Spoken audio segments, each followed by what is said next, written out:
اللہ نے فرمایا نبی کریم صلی اللہ علیہ وسلم سے فرما دیجئے بلا کیوں نہیں، وربی میرے رب کی قسم لتأتینکم ضرور بھی ضرور تمہارے پاس آئے گی، عالم الغیبی میرے اس رب کی قسم جو غیب کا علم جاننے والا ہے، لا یعذب عنہ مثقال ذرۃ فی السماوات ولا فی الارض، لا یغیب یہ یعذب عذب یعذب غاب یغیب کے معنی میں، لا یعزب عنہ مثقال ذرۃ فی السماوات ولا فی الارض، زمین و آسمان میں ایک ذرہ کے برابر بھی کوئی چیز اس سے غائب نہیں ہوتی، ولا اصغر من ذالک ولا اکبر، نہ ہی اس سے چھوٹی نہ اس سے بڑی، الا فی کتاب مبین مگر وہ کتاب مبین میں موجود ہے۔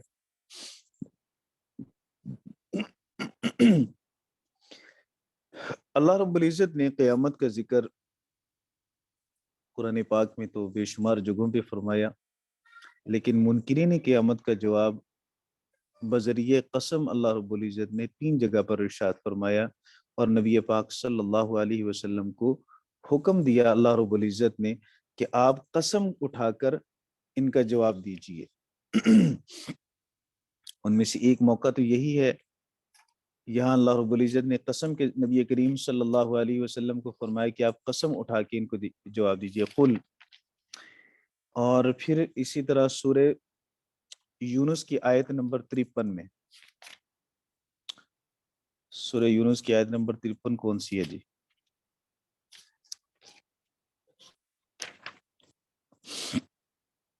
جی سورہ یونس کی آیت نمبر 53 میں اللہ نے فرمایا وَيَسْتَنْبِئُونَكَ أَحَقٌ هُوَ قُلْ اِي وَرَبِّي إِنَّهُ لَحَقٌ، تو یہاں بھی قُلْ اِي وَرَبِّي، یہ اللہ رب العزت نے قسم کے ذریعے سے جواب دیا۔ پھر آگے سورہ تغابن کے اندر بھی ہے، وہاں بھی تقریباً اسی طرح کی ملتی جلتی آیت ہے۔ یہ 3 موقع ہیں جن موقعوں پر اللہ تعالیٰ نے رسول کریم صلی اللہ علیہ وسلم کو ارشاد فرمایا کہ قسم اٹھا کر قیامت کا اس بات کیجیے۔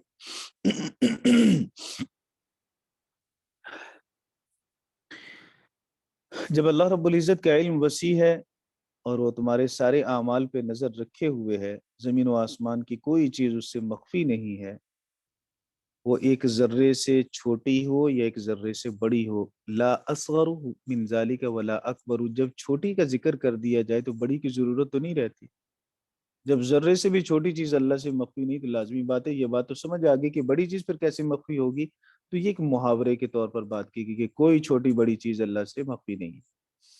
الا فی کتاب مبین، مگر وہ کتاب مبین میں ہے، کتاب سے مراد لوح محفوظ، کتاب سے مراد ملائکہ کے صحائف، یہ دونوں معنی مفسرین کرام نے لکھے ہیں۔ پھر کتاب کو مبین کیوں کہتے ہیں؟ کہ کتابوں سے تو ورق گردانی کر کے چیز ڈھونڈنی پڑتی ہے، یہ وہ کتاب ہے جس سے چیز ڈھونڈنی نہیں پڑے گی، عمل آپ کے تلاش نہیں کرنے پڑیں گے، یہ خود بولے گی، مبین بیان کرے گی، خود واضح کر دے گی ہر چیز کو۔ قیامت کا مقصد اللہ رب العزت نے بیان فرمایا، لیجزی الذین آمنوا وعملوا الصالحات، یہ لام انجام کی ہے، تاکہ وہ بدلہ دے ان لوگوں کو جو ایمان لائے اور اعمال صالحہ کیے، یہ قیامت کا مقصد ہے۔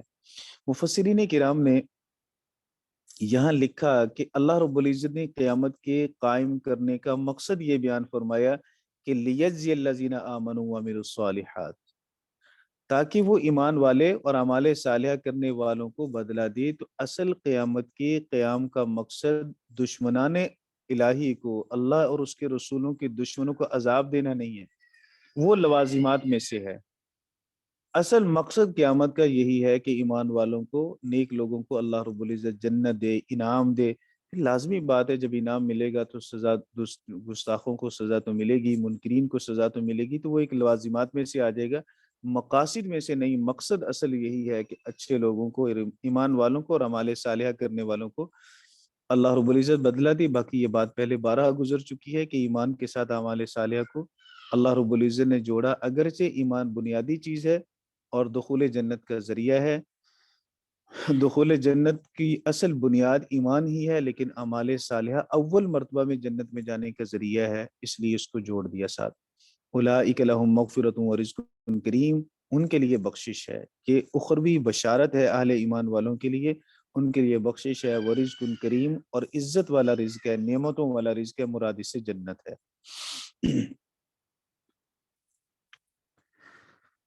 والذین سعوا فی آیاتنا معاجزینا، اور وہ لوگ جنہوں نے جو ہماری آیات میں عاجز کرنے کی کوشش کرتے ہیں، والذین سعوا فی ابطال آیاتنا، وہ لوگ جو ہماری آیات کو باطل کرنے میں معاجزین مسابقین، سبقت کہتے ہیں ایک دوسرے سے آگے نکلنے کو۔ تو آیت کا مطلب یہ ہے کہ ہماری آیات میں وہ ہمارے ساتھ آگے ایک دوسرے سے جیسے دوڑ لگاتے ہیں، مقابلہ کرتے ہیں، تو وہ ہمارے ساتھ مقابلہ کرتے ہیں کہ ہم کس طرح سے ان آیات کے اثر کو ختم کریں، کس طرح سے ان آیات کا مقابلہ کریں، اس کے مقابل کوئی چیز لا کے کھڑی کریں کہ یہ ہار جائیں ہم جیت جائیں۔ تو والذین سعوا فی آیاتنا معاجزین اولئک لہم عذاب من رجز علیم، ان کے لیے سختی والا دردناک عذاب ہوگا۔ اولئک لہم عذاب، عذاب کا معنی عذاب، رجز کا معنی عذاب بھی کیا گیا اور رجز کا معنی برا بھی کیا گیا، دونوں معنی اس کے کیے گئے۔ اولئک لہم عذاب من رجز علیم، اولئک عذاب من عذاب علیم، اولئک عذاب من رجز علیم کا من سیء علیم، تو صحیح کا معنی برا، برے عذاب، برے دردناک عذاب میں سے ان کو عذاب ملے گا۔ جو اللہ کی آیات کا مقابلہ کرتے ہیں، اللہ کی آیات پڑھ کر سنانے والوں کی کوششوں کو باطل کرنے کے لیے جو آگے مقابلہ میں کوششیں اور مہمیں چلاتے ہیں، یہ آیات ان کے لیے بھی ہے۔ والذین سعوا فی آیاتنا، چونکہ اللہ کے رسول، اللہ کے نبی کریم صلی اللہ علیہ وسلم نے آیات مبارکہ پڑھی، قرآن پاک کی تلاوت فرمائی، اس کی ہدایت کی طرف لوگوں کو بلایا، تو جنہوں نے اس ہدایت کو روکنے اور اس ہدایت کے اثرات کو مسدود کرنے کی کوششیں کی، وہ سارے کے سارے اس آیت کا مصداق بنیں گے۔ وہ قیامت تک آنے والے سارے لوگ جو قرآن پاک اور اسلام کی ہدایات کا راستہ روکنے کی کوششیں کرتے ہیں، اولئک لہم عذاب من رجز علیم میں داخل ہوں گے۔ وَيَرَى الَّذِينَ أُوتُوا الْعِلْمَ، اور جن کو علم دیا گیا وہ دیکھیں گے، یَرَى الَّذِينَ أُوتُوا الْعِلْمَ الَّذِي أُنزِلَ إِلَيْكَ مِن رَبِّكَ هُوَ الْحَقُّ وَيَهْدِي إِلَى صِرَاطِ الْعَزِيزِ الْحَمِيدِ۔ ایک تو یرا سے مراد دو ترجمے اس کے کیے گئے، ایک تو رؤیت قلبی کے ساتھ کیا گیا کہ یرا کا معنی دیکھنا، تو دیکھنا کون سا ہے، ظاہری آنکھوں سے یا دل کی آنکھوں سے؟ تو جواب یہ ہے کہ یہاں رؤیت قلبی مراد ہے۔ یا پھر دوسرا معنی اس کا کیا گیا کہ یرا یہاں یعلمو کے معنی میں ہے، جان لینے کے معنی میں، جان لیں گے۔ الذین اوتوا العلم، وہ لوگ جنہیں علم دیا گیا، تو اہل علم کی فضیلت آ گئی اس میں، جنہیں اللہ رب العزت نے صحیح علم دیا اور جن کے پاس صحیح علم موجود ہے، تو وہ اس کے نور سے راہ حق کو پہچان لیتے ہیں، راہ حق کی پہچان انہیں نصیب ہوتی ہے۔ اور اس علم سے مراد دین کا علم ہے، اس لیے کہ آگے اللہ نے علم کی صفت بیان کی، اوت العلم الذی، ایسا علم انزل الیک من ربک، جو نازل کیا گیا آپ کی طرف آپ کے رب کی طرف سے۔ جنہیں یہ علم دیا گیا کتابی وحی کا، قرآن کریم کا جو علم جنہیں علم دیا گیا، وہ دیکھیں گے اپنی دل کی آنکھوں سے، وہ جان لیں گے هو الحق، کہ وہ حق ہے۔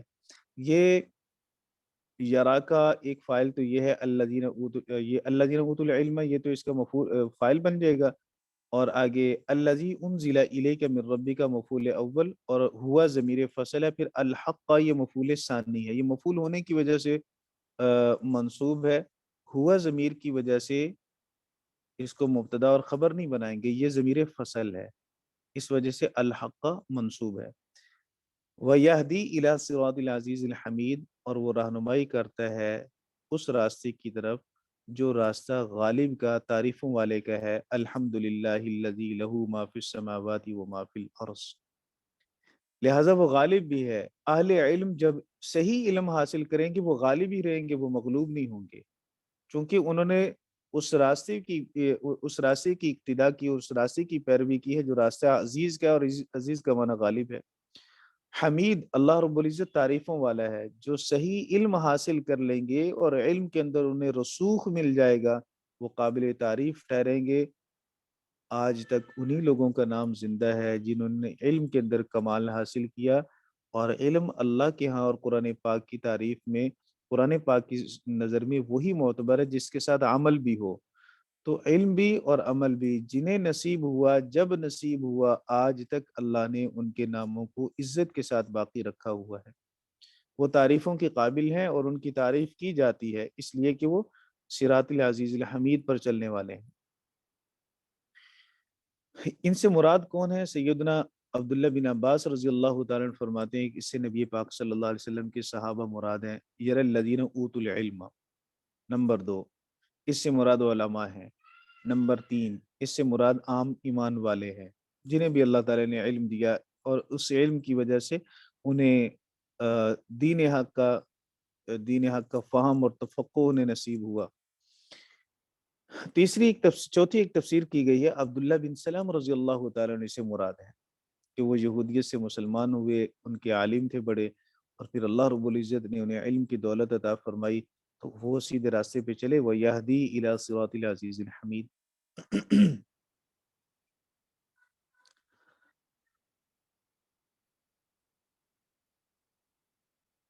وقال الذين كفروا، کافر لوگوں نے کہا، یہ بھی شکوہ ہے کافر لوگوں سے اللہ تعالیٰ کا، قال الذين كفروا هل ندلكم على رجل ينبئكم اذا مزقتم كل ممزق انكم لفی خلق جدید۔ کافروں نے کہا کیا ہم تمہاری رہنمائی نہ کریں ایسے شخص کی طرف جو ينبئكم جو خبر دیتا ہے تمہیں، اذا مزقتم کہ جب تم ٹکڑے ٹکڑے ہو جاؤ گے، کل ممزق ہر طرح سے ٹکڑے ٹکڑے ہونا، ریزے ریزہ ہونا، انکم لفی خلق جدید بے شک تم ایک نئی پیدائش میں آ جاؤ گے۔ تو یہ بات تو ہماری عقل کے خلاف ہے۔ یہ استہزاءً کہتے، تعجباً کہتے، نبی کریم صلی اللہ علیہ وسلم پر طنز کرتے ہوئے کہتے، اللہ کے رسول کا استہزاء کرتے ہوئے کہتے۔ علی رجل، رجل سے مراد محمد صلی اللہ علیہ وسلم ہے۔ وہ کہتا ہے کہ جب تم مٹی میں مل جاؤ گے، ٹکڑے ٹکڑے ہو جاؤ گے، یعنی ٹکڑے ٹکڑے جب صدیوں تک ایک لاش پڑی رہے گی مٹی کے اندر تو وہ ریزہ ریزہ ہو جائے گی، مٹی میں مل کر مٹی ہو جائے گی۔ وہ کہتے کہ پھر تمہیں ایک نئی تخلیق مل جائے گی، قیامت قائم ہوگی، تمہیں زندہ کیا جائے گا، انکم لفی خلق جدید۔ اب یہ بات چونکہ عقل کے خلاف ہے تو پھر دو میں سے ایک بات ہے، افطرا علی اللہ کذبا، یا تو اللہ پر جھوٹ باندھا اس نے، ام بھی جنہ، یا نعوذ باللہ انہیں جنون لاحق ہو گیا، جنات کا ان پہ اثر ہے جس کی وجہ سے وہ یوں بہکی بہکی باتیں کرتے ہیں جو عقل کے ہی خلاف ہیں۔ اللہ رب العزت نے اس کا جواب دیا، جواب شکوہ، بل الذین لا یؤمنون بالآخرۃ فی العذاب والضلال البعید، بلکہ اصل بات یہ ہے نہ تو نبی پاک صلی اللہ علیہ وسلم نے اللہ پر جھوٹ باندھا، نہ نبی کریم صلی اللہ علیہ وسلم کو کوئی جنون لاحق ہوا، نہ ان پر جنات کا اثر ہے، بلکہ ذریعے سے پہلے کلام سے اعراض کیا گیا، کچھ بھی ایسا نہیں۔ جو اللہ کے رسول صلی اللہ علیہ وسلم کی طرف انہوں نے منسوب کیا وہ سب غلط۔ پھر ہے کیا؟ الذین لا یؤمنون بالآخرۃ، اللہ رب العزت نے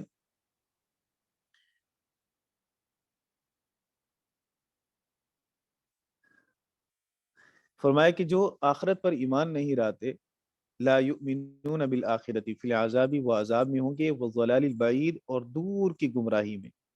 دور کی گمراہی کا مطلب من الحق فی الدنیا، دنیا کے اندر وہ دور کی گمراہی میں تھے۔ اس کا والضلال البعید کا تعلق مفسرین کرام نے دنیا کے ساتھ بھی لگایا کہ والضلال البعید سے مراد دنیا کی دور کی گمراہی میں تھے، اس لیے آخرت کے اندر پھر وہ عذاب کے اندر ہوں گے، کیونکہ وہ آخرت کو قیامت کے دن کو وہ تسلیم نہیں کرتے تھے، مانتے نہیں۔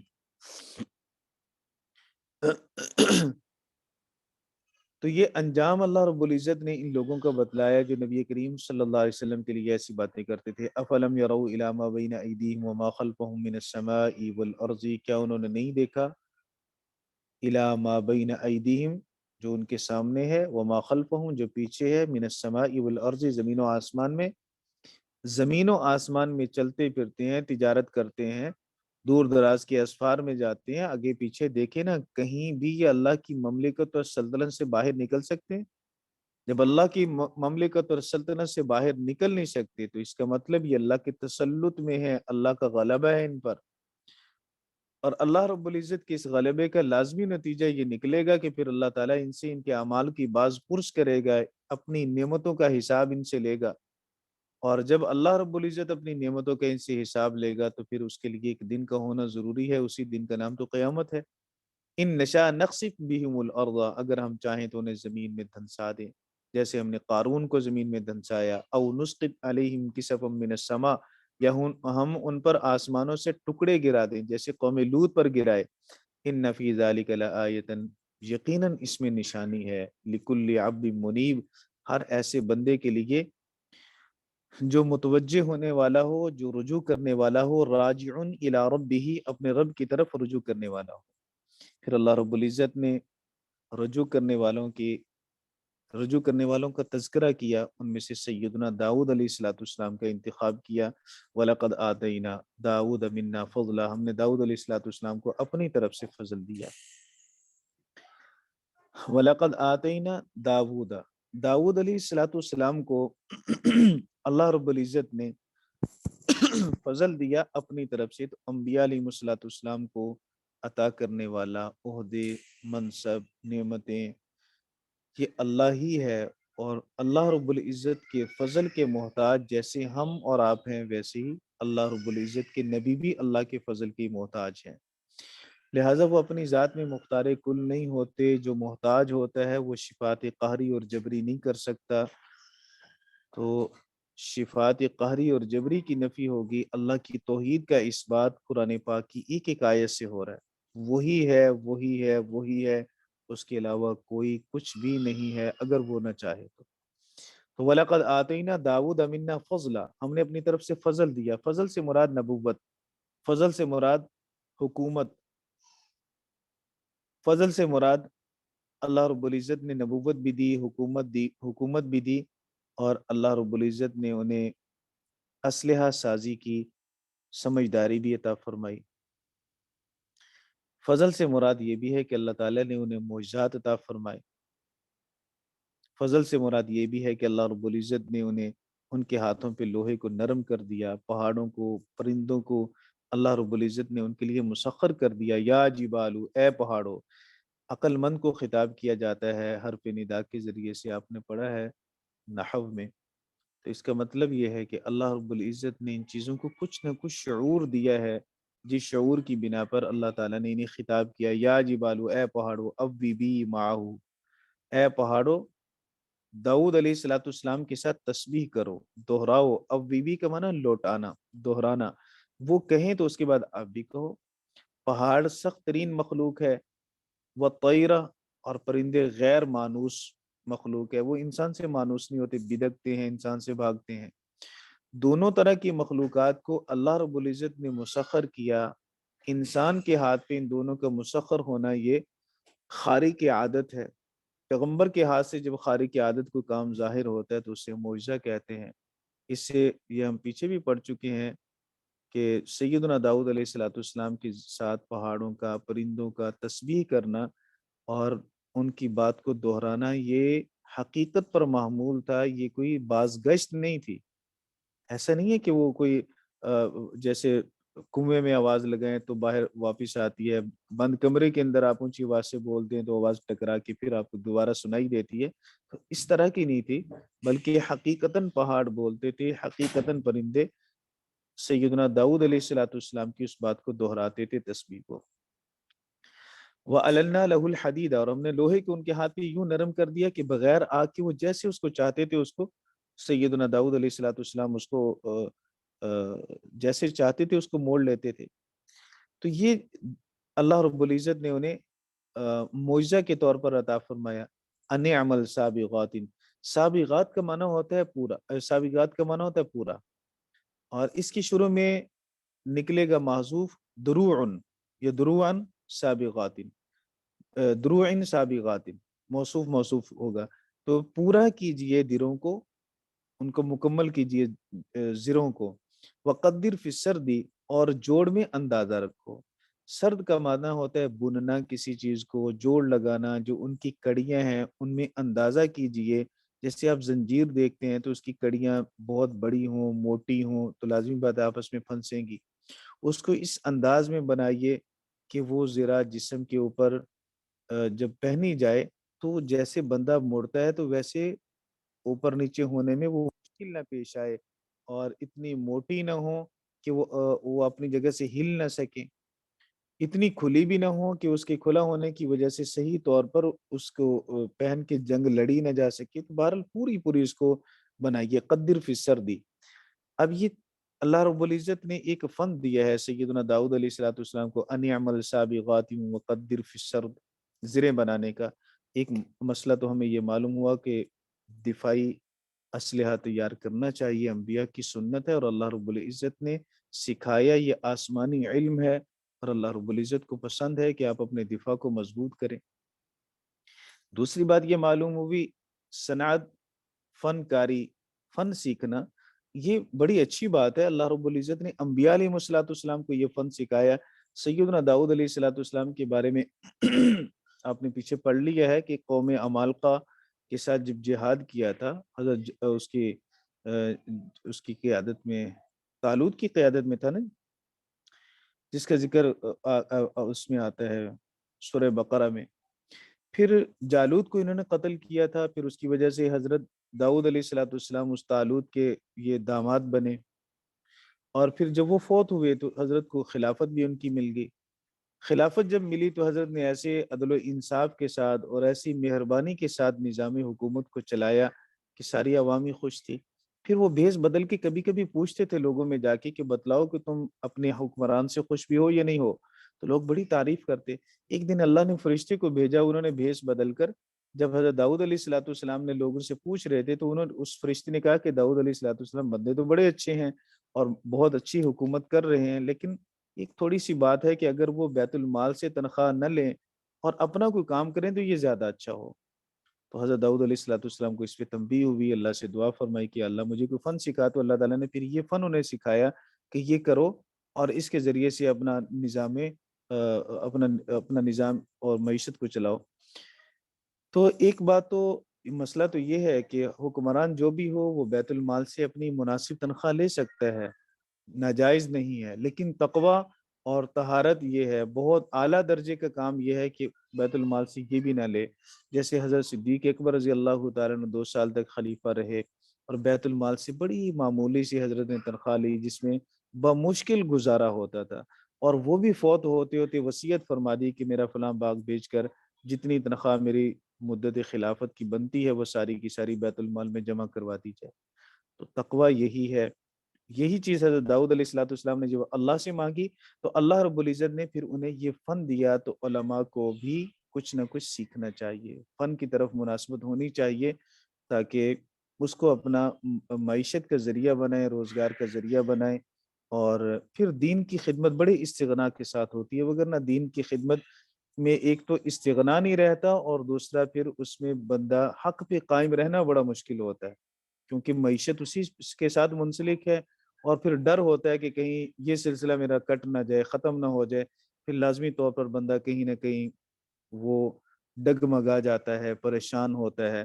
تو یہ چیز ایک لازمی ہونی چاہیے، ان عمل سابغات وقدر فی السرد۔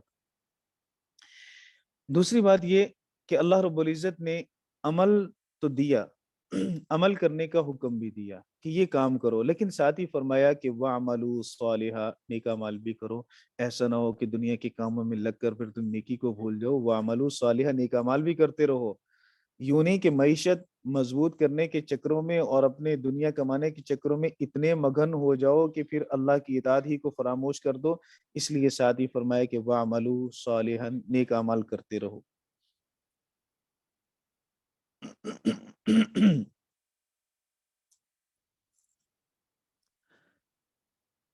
ہاں جی، انی بما تعملون بصیر، بے شک میں دیکھ رہا ہوں جو تم اعمال کرتے ہو، تمہاری دنیا کمانے کو بھی دیکھتا ہوں، تمہاری آخرت کمانے کو بھی دیکھتا ہوں۔ ان عمل سابغات وقدر فی السرد، تعلق دنیا کے ساتھ ہے، وعملوا صالحا کا تعلق آخرت کے ساتھ ہے۔ پھر اللہ نے فرمایا انی بما تعملون بصیر، یہ تمہاری دونوں طرح کی محنت پہ اللہ کی نظر ہے، کون سی محنت تم زیادہ کرتے ہو، کون سی محنت تم کم کرتے ہو۔ جتنا دنیا میں رہنا ہے دنیا کی فکر اتنی ہی کریں، جتنا آخرت میں رہنا ہے آخرت کی فکر اتنی ہی کرنی چاہیے۔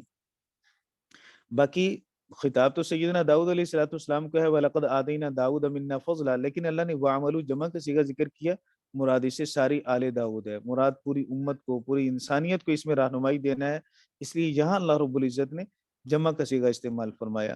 اور ساتھ یہ بھی ہمیں مسئلہ سمجھ میں آ گیا کہ کوئی کتنے بھی بڑے درجے پر اور منصب پر فائز ہو جائے، تو وہ اعمال سے مستثنا نہیں ہوتا۔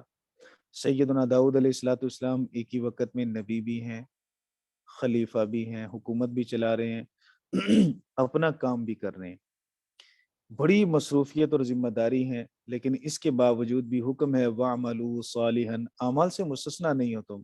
یوں نہیں کہ میں بڑا مصروف ہوں، میرا کاروبار بہت زیادہ پھیلا ہوا ہے، ٹائم ہی نہیں ہے نماز پڑھنے کا بھی، حکومت مل گئی، منصب مل گیا، ٹائم ہی نہیں ہے نماز پڑھنے کا، ٹائم ہی نہیں ہے، یا کوئی دینی منصب پہ فائز ہو گیا، جیسے آج کل کے بنوٹی پیر ہوتے ہیں، مصنوعی پیر جی اب مکے مدینے میں نمازیں روحانی طور پر ہو رہی ہیں، باقی تو کھانا پینا سارا ادھر ہی ہے۔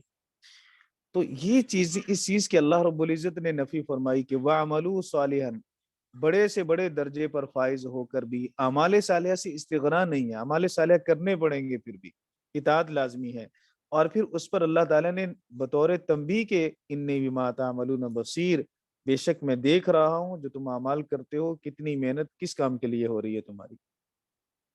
یہ سیدنا داؤد علیہ السلام کا ذکر خیر تھا، اور یہ منیبین میں سے ہیں، اس لیے پہلے اللہ تعالیٰ نے وہ ذکر فرمائے لکل عبد منیب، اور پھر اس کے بعد سیدنا داؤد علیہ السلام کا ذکر فرمایا جو عبد منیب تھے، اور اس بڑے منصب پر فائز ہو کر بھی وہ اللہ کی اطاعت سے لمحہ بھر کے لیے بھی غافل نہ ہوئے۔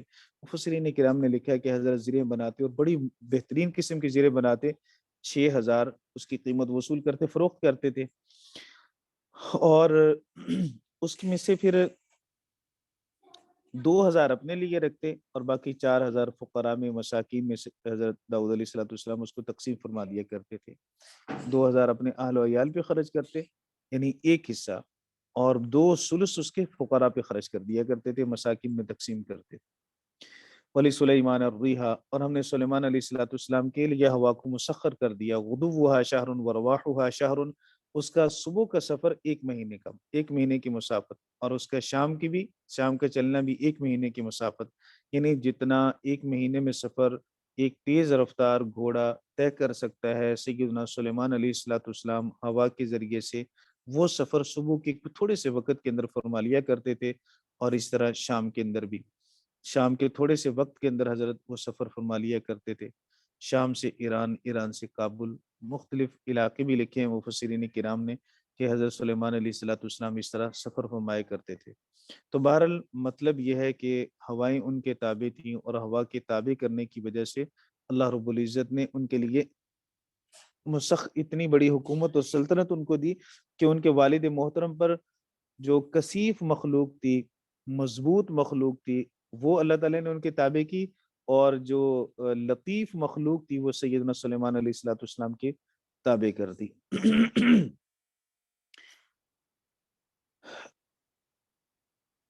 یہ سیدنا سلیمان علیہ السلام پر اللہ کا پہلا انعام۔ دوسرا انعام یہ ہے وَأَسَلْنَا لَهُ عَيْنَ الْقِطْرِ، اور ہم نے ان کے لیے تانبے کا چشمہ بہا دیا۔ ایک تو اس کا مطلب یہ بیان کیا گیا کہ تانبا حضرت کے زمانے میں بہت زیادہ عام تھا، تو یہ ایک تعبیر فرمائے گی کہ تانبے کے چشمے گوئے بہا دیا اللہ تعالیٰ نے، تو اور مطلب اس کی کثرت کی طرف کنایا ہے۔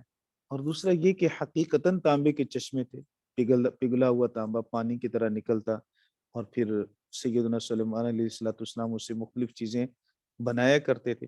وَمِنَ الْجِنِّ، اور جنات میں سے بھی بعض، مَن يَعْمَلُ بَيْنَ يَدَيْهِ بِإِذْنِ رَبِّهِ، جو ان کے سامنے کام کرتے اس کے رب کی اجازت سے، اس کے رب کے حکم سے۔ جو ایمان والے جنات ہیں مولانا، وہ تو اپنے ایمان کی وجہ سے حضرت کے تابع تھے، چونکہ نبی مان لیا، رسول مان لیا، تو اب ان کی اطاعت کر رہے ہیں۔ اور جو سرکش جنات تھی وہ اللہ رب العزت کی طرف سے قہراً جبراً حضرت سلیمان علیہ السلام کے تابع کیے گئے۔ تو مفسرین کرام فرماتے ہیں بِإِذْنِ رَبِّهِ سے مراد یہاں جن جنات کا ذکر ہے وہ جنات سرکش ہیں۔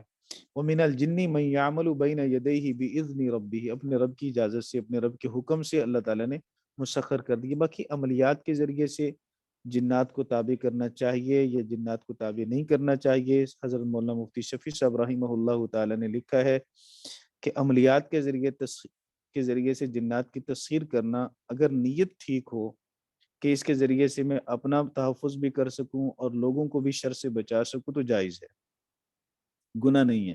لیکن اگر نیت خراب ہوگی تو پھر گناہ ہی گناہ ہے، تو نیت پہ اس کا انحصار ہے۔ ہم دیکھتے ہیں ہمارے بہت سارے اکابر ایسے ہیں جن کی وہ جنات جن سے مسخر تھے جن کے ہاتھ پر، اور وہ جنات کے ذریعے سے اس طرح کے کام لیا بھی کرتے تھے. جیسے ہمارے تو جامعہ اشرفیہ کے معروف ہیں مولانا موسیٰ روحانی البازی رحمہ اللہ تعالی.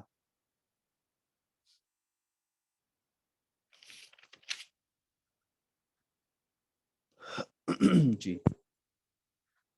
وَمَن يَزِغْ مِنْهُمْ عَنْ أَمْرِنَا، اور ان میں سے جو بھی ہمارے حکم کی نافرمانی کرے گا، سرکشی کرے گا جنات میں سے کوئی بھی، تو اللہ رب العزت نے فرمایا نُذِقْهُ مِنْ عَذَابِ السَّعِيرِ، ہم اسے چکھائیں گے عذاب السعیر. سعیر کا ترجمہ کیا گیا نارن شدید، سخت شدید آگ کے عذاب سے ہم اسے چکھائیں گے. کوئی بھلے آگ کا بھی بنا ہوا ہے تو جتنی آگ اس میں بھری اس سے بھی زیادہ شدید جب آگ ہوگی تو اسے لازمی طور پر تکلیف ہوگی. تو اس میں کوئی اشکال والی بات تو نہیں ہے. باقی جہنم کے اندر دونوں طرح کے طبقات ہیں، بہت ساری احادیث سے اس کا ثبوت ہے. ٹھنڈا طبقہ بھی ہے اور گرم بھی ہے. تو آگ سے بنے ہوئے کو عذاب ٹھنڈے طبقے میں دیا جائے، اور انسان جو مٹی کے بنے ہوئے ہیں عذاب اس میں جہنم کی آگ سے عذاب دیا جائے. تو اللہ رب العزت کے لیے تو کچھ بھی مشکل نہیں ہے. وہ ایک واقعہ بھی معروف ہے، نام تو میرے ذہن میں نہیں ہے، کہ کسی اللہ والے سے آ کے کسی نے پوچھا کہ اللہ یہ انسان مٹی کا تو اس کو تکلیف کیسے ہوگی، اس کو نا جنات اگر آگ کے ہیں تو انہیں آگ سے تکلیف کیسے ہوگی، اللہ ہے تو نظر کیوں نہیں آتا؟ جب ان سارے کام اللہ ہی کے حکم سے ہوتے ہیں تو پھر انسان مجرم کیوں ہے؟ تو انہوں نے ایک مٹی کا ڈھیلا اٹھایا اور اسے مارا. تو اس نے شکایت کی اس کی، تو انہوں نے فرمایا کہ میں نے تو اس کے سوال کا جواب دیا ہے. اس کا سوال یہ تھا کہ آگ جنات کو کیسے جلائے گی، تو میں ان سے پوچھتا ہوں کہ یہ مٹی کا بنا ہوا ہے، اس پہ مٹی نے اثر کیوں کیا، مٹی سے اس کو تکلیف کیوں ہوگی؟ تو جیسے اس مٹی سے بنے ہوئے انسان کو مٹی لگتی ہے تو اسے تکلیف ہوتی ہے، اسی طرح جنات کو بھی آگ سے عذاب ہوگا. اس میں کون سی خلاف عقل بات ہے؟ اس نے کہا کہ اللہ ہے تو نظر کیوں نہیں آتا؟ میں کہتا ہوں کہ درد اس کو ہو رہا ہے، تکلیف ہو رہی ہے، نظر کیوں نہیں آتی؟ یہ تو ضروری تو نہیں ہے کہ ہر چیز نظر ہی آ جائے. آپ کی آنکھیں اتنی ان کی نظروں کے اندر گہرائی اور وسعت ہو کہ ہر چیز کا احاطہ کر لیں. آپ کی نظر اللہ کا احاطہ نہیں کر سکتی. درد آپ کو ہو رہا ہے، آپ درد نہیں دکھا سکتے اپنا کسی کو.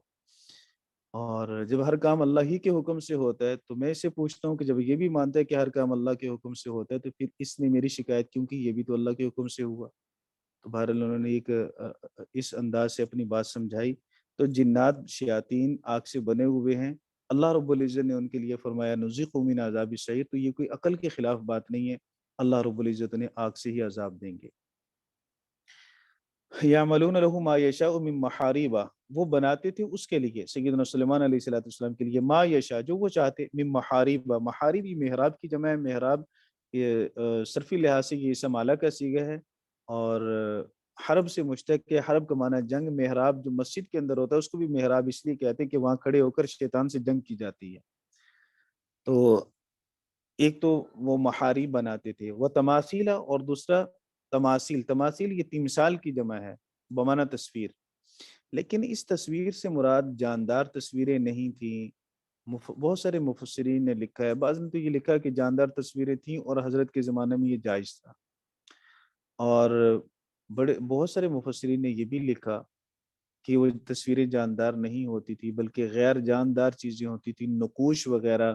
جیسے ہم کپڑوں پہ اور دیگر چیزوں پہ پرنٹ نکالتے ہیں تو اس طرح کے پرنٹ پھولوں کے، درختوں کے اور چیزوں کی، یہ چیزیں تھیں جو جنات کے ذریعے سے سیدنا سلیمان علیہ الصلوۃ والسلام بناتے تھے. باقی نبی پاک صلی اللہ علیہ وسلم نے تصویر سازی کو اس کی ممانعت فرمائی ہے، اور فرمایا کہ جہنم میں سب سے زیادہ عذاب ان کو ہوگا جو تصویر سازی کا کام کرتے ہیں.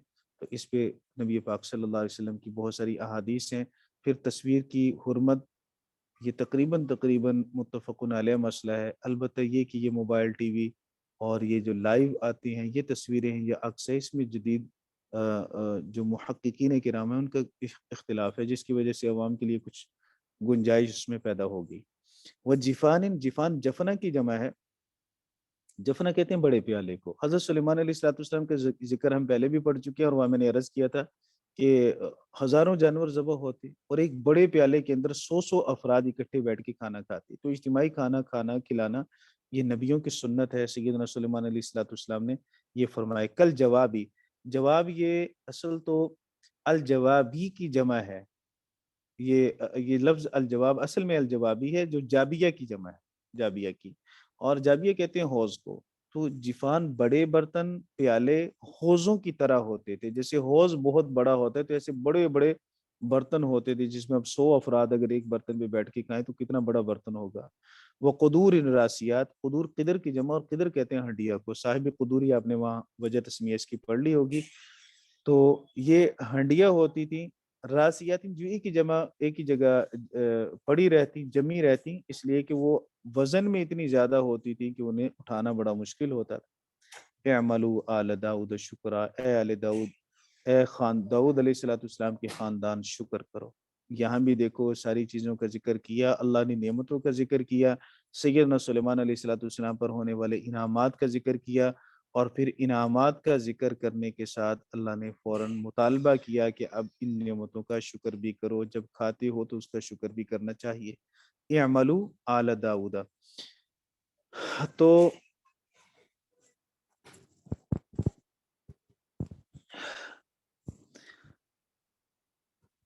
اعملوا، سیدنا داؤد علیہ الصلوۃ، سیدنا سلیمان علیہ الصلوۃ والسلام کو اللہ رب العزت نے یہ علوم عطا فرمائے اور انہیں ان کے ہاتھ پر اتنی چیزوں کو مسخر کیا۔ شکرن یہ ترکیب میں مفعول لہو بنے گا، عمل کرو اے آل داؤد شکر کرنے کے لیے۔ پھر شکر کے بارے میں سورہ لقمان میں آپ پڑھ چکے ہیں کہ شکر قولی بھی، عملی بھی، زبان کے ساتھ بھی اللہ کا شکر کرنا چاہیے، اعمال کے ساتھ بھی اللہ کا شکر کرنا چاہیے، شکر قلبی بھی ہو، دل بھی اللہ رب العزت کا شکر کرنے والا ہو۔ وَقَلِيلٌ مِّنْ عِبَادِيَ الشُّكُورُ، میرے بندوں میں سے بہت تھوڑے شکر کرنے والے ہیں۔ اکثریت جو ہے وہ ناشکروں کی ہے، تو اس سے معلوم ہوا کہ عوام کی اکثریت کا کسی طرف ہو جانا یہ اس کے حق ہونے کی دلیل نہیں۔ یہ ضروری نہیں کہ جس طرف اکثریت ہو تو وہی حق پر ہوں، کم لوگ بھی حق پر ہوتے ہیں، بلکہ اکثر حق والوں کی تعداد ناشکروں کے مقابلے میں، نافرمانوں کے مقابلے میں کم ہی ہوتی ہے، زیادہ نہیں ہوتی۔ تو حکم یہ دیا گیا کہ ان قلیل لوگوں میں تم شامل ہو جاؤ، قلیل من عبادی الشکور، وہ جو میرے تھوڑے سے بندے ہیں شکر کرنے والے، اے آل داؤد شکر کر کے تم بھی انہی میں شامل ہو جاؤ۔ فلما قضینا علیہ الموت، پھر جب ہم نے سیدنا سلیمان علیہ الصلوۃ والسلام پر موت کا فیصلہ کر لیا، فلما قضینا علیہ الموت ما دلہم علی موتہ، تو انہیں سیدنا سلیمان علیہ الصلوۃ والسلام کی موت کی خبر نہیں ہوئی، نہیں رہنمائی ہوئی ان کی، الا دابۃ الارض، مگر وہ اس نے دابۃ الارض کہتے ہیں اس کو، دیمک نے ان کی رہنمائی کی، ما دلہم علی موتہ، کی موت پر رہنمائی نہیں کی مگر دیمک نے۔ دابۃ الارض اس کو کہتے ہیں، تأکل من ساعتہ، جس نے جو ان کے عصا کو کھا رہا تھا۔ فلما خر، جب حضرت سلیمان علیہ السلام گر پڑے، تبینت الجن، جنات پر یہ چیز واضح ہوگی، جنات کو پتہ چل گیا، اللہ کانوا یعلمون الغیب، یہ کہ اگر وہ غیب کو جانتے ہوتے، ما لبثوا فی العذاب المہین، تو وہ رسوا کرنے والے عذاب میں نہ ٹھہرتے۔ ایک تو سیدنا سلیمان علیہ الصلوۃ والسلام پر اللہ رب العزت نے موت کا فیصلہ کیا، حکومت، سلطنت، تسخیر، بادشاہت عجیب لاجواب قسم کی ملی، لیکن موت سے پھر بھی راہ فرار نہیں ہے، بالآخر موت آنی ہی آنی ہے، جتنے بھی مزے کوئی کر لے۔ دوسرا مسئلہ معلوم ہوا کہ جنات غیب نہیں جانتے۔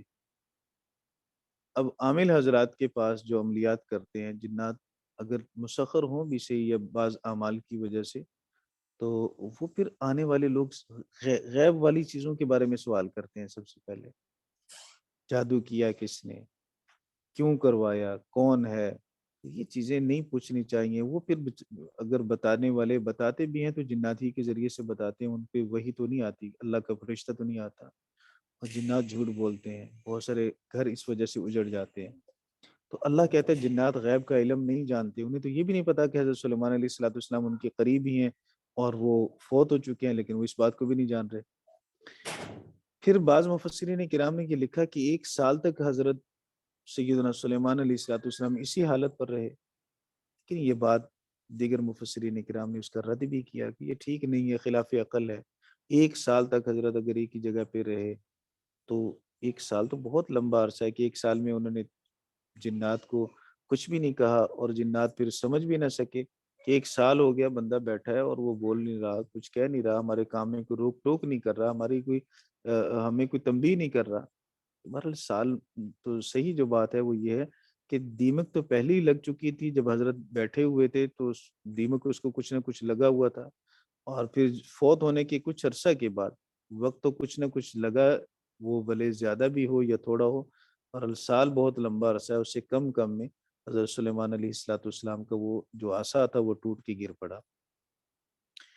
باقی اللہ پاک بہتر جانتے ہیں، چونکہ قرآن پاک میں تو اس کی صراحت نہیں ہے، تو یہ نبی کریم صلی اللہ علیہ وسلم کی کسی صحیح حدیث میں بھی ایسی بات نہیں ہے کہ آپ 1 سال کی مدت تک رہے۔ یہ تفسیری روایات ہیں، وہ صحیح بھی ہو سکتی ہیں اور صحیح نہیں بھی ہو سکتی، دونوں چیزوں کا اس میں احتمال ہے۔